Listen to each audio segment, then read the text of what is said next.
Matapos kumpirmahin ni na Janine at Jericho na nasa isang masayang relasyon na sila, mas lalo pang umiingay ang hula ng publiko. Sila na raw ang magkakatuluyan hanggang dulo. Hindi na ito simpleng chismis o wishful thinking. Marami ang naniniwalang ang samahan nila ay may tibay, respeto at pagmamahal na pang long term.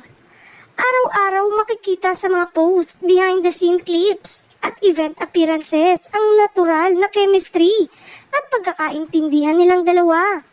Hindi ito yung tipong showbiz only sweetness, kundi yung klase ng connection na ramdam hanggang sa mga fans. Marami ang nagsasabi na parang may kapalaran factor sa relasyon nila.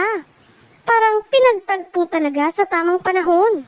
Si Jericho, ayon sa mga fans, kitang-kitang maturity at pagiging maalaga. Si Janine naman, blooming at mas confident na parang nakahanap ng taong tunay na sumusuporta sa kanya.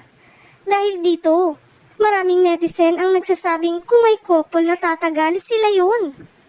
Hindi rin nakataka sa mata ng publiko ang pagiging steady at grounded ng relasyon nila. Walang pabida, walang padrama, puro respeto at genuine partnership. Kaya hindi na nga nakapagtataka kung bakit ang daming humuhula na sa future, sila na magkasama. Nagtutulungan at bubuo ng mas malalim pang kwento. Habang hindi pa nila sinasabi kung ano ang long-term plans nila, isang bagay ang malinaw.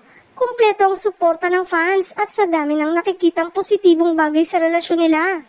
Hindi malayong maging totoo ang hula na sila nga ang forever na hinihintay ng isa't isa.